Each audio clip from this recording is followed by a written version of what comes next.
as we come back to our new normal following coronavirus with church, I have a couple hopes that I want to share with you folks that we should strive for as we contend for the faith. Let's look at those three hopes for the church on today's episode of the Contend podcast.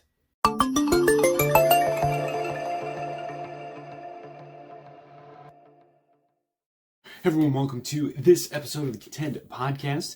I'm your host, Sam Geckler, as always, and I'm very excited about this episode. As you know, in the last episode, which was several weeks ago, I do apologize for that, but in that last episode, we talked about three concerns that I had following coronavirus for the church. As I'm recording this, my church, at least, is about 3 weeks into 4 weeks maybe now, back into having services. Obviously, there's still some people out, some that are being overly cautious, or an abundance of caution, I think, is how people are saying it, and I think that is good for them if they work around the elderly, if they are elderly, things of that nature. I'm not faulting them for that at all, but we are getting back into it and still seeing people starting to come back and things of that nature. And I have three hopes for the church following this coronavirus, and I want to share them with you. And I think there are things that we can personally, just like with my concerns from the previous episode, how those are things that we need to be guarding ourselves against. These are things that I think we need to personally, it's easy to look at these things and say, well, we need to make sure so-and-so doesn't do these things or does do these things. But I think these are things that we personally can apply to our lives and make sure that we strive for. And then I have a little bit of a bonus one at the end. But my first hope for the church following coronavirus is that the church members and even leadership a little bit won't take church for granted. I know me personally, I absolutely hated the 7 weeks that my church didn't have services.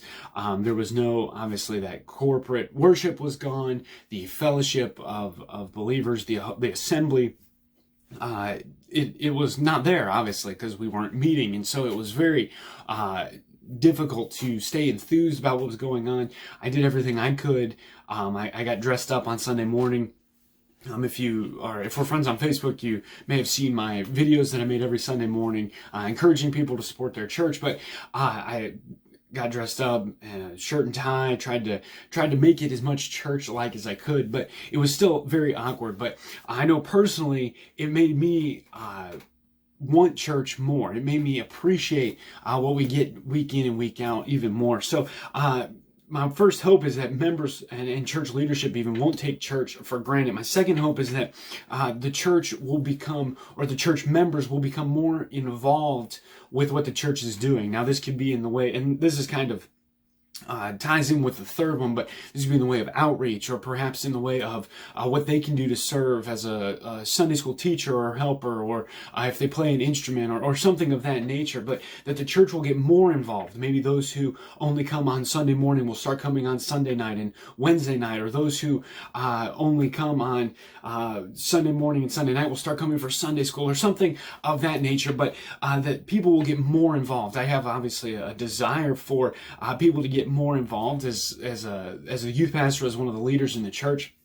I have a desire for that. I want to see people more involved. So I hope that because maybe they stop taking church for granted, maybe they see how fragile the system is, that we can that if something happens and it is in the best interest of the church for the members to stay home and have just kind of a remote service, then we do miss all those things. And I hope because they see that they'll become more involved. So that's my second hope. And then my third hope, and maybe the most important one, maybe the most crucial, but also the most difficult one, is that not only will the church see the importance of the church, but the world will see the importance of the church. So the world will see church members not taking church for granted, not putting other things more important than church, and then and then even getting more involved. And then the world will see that, and we can, as we get more involved with our outreach, with community things that we're doing, then the world will see that, and then that can bring many things: church growth, spiritual growth, community revivals, and things of that nature. Wonderful things happen when people put God higher than everything else. So those are my three hopes.